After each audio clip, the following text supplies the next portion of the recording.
C'est le hasard qui a mis Eugénie Angot à cheval. J'étais avec mon papa qui faisait une tournée aux États-Unis, je crois, et on avait un camping-car et on s'est arrêté voilà, dans un truc exprès. Et il y avait un petit ranch avec 3 chevaux. Et j'ai dit à mon papa, j'ai dit, oh là là, que ça serait bien, moi je ferais bien une promenade dans le Colorado. Il m'a dit, pas de problème, on a fait une promenade et je suis descendue de ce cheval et je lui ai dit, ben voilà, c'est ce que je vais faire dans ma vie. Et la jeune fille va s'y employer.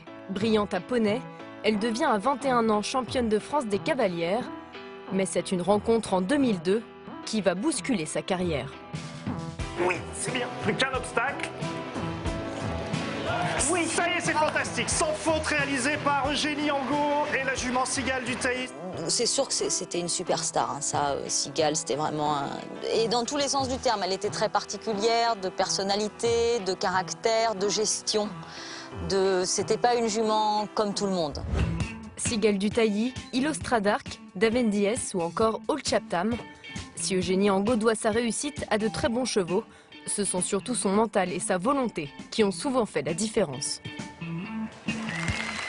Je dis pas qu'elle aurait pu être allemande, mais presque. Ah ouais, c'est vrai? Ah, une rigueur et surtout une volonté d'arriver à un point donné. Je me rappelle, étant petite, elle m'a dit un jour, à l'issue d'un concours qu'elle avait gagné, elle m'a dit, un jour, tu sais, papa, on dira plus que je suis la fille de Michel Legrand, on dira Michel Legrand est le père d'Eugénie Legrand.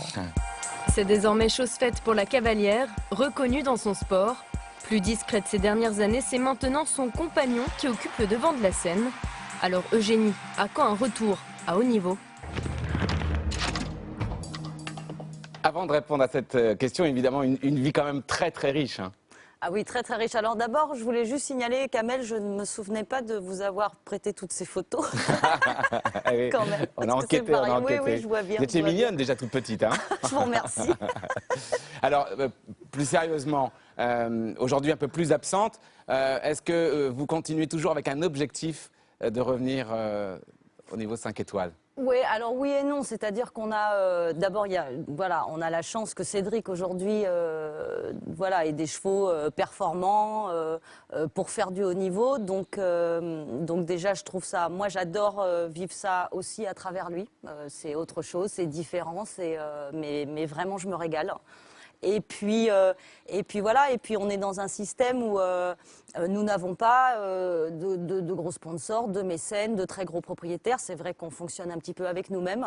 Donc pour ça, c'est trop difficile d'être 2 cavaliers à ce moment-là au niveau. Il faut qu'il y ait quelqu'un un peu plus à la maison et qui fasse un peu plus tourner la boutique. Cet équilibre d'un couple capable d'atteindre le haut niveau, aujourd'hui c'est Cédric, votre mari, ça a été vous, c'est assez rare quand même. Il faut de l'amour, il ne faut pas de concurrence, c'est pas si simple. Je sais pas, je crois qu'on a, en tous les cas pour nous, ça a toujours très bien fonctionné comme ça pose de problème ni à l'un ni à l'autre et je crois qu'on s'est l'un et l'autre régalés à suivre, voilà, ouais. À se suivre. De votre part, pas du tout de frustration de voir votre compagnon là où vous aimeriez aussi peut-être être? Vraiment aucune frustration, ouais. Que du plaisir, que du bonheur et que du, voilà, et puis d'avoir cette chance d'avoir un tout petit peu d'expérience, donc peut-être de temps en temps de pouvoir apporter un tout petit quelque chose pour le petit plus, quoi, mais non, vraiment je me régale. Si vous deviez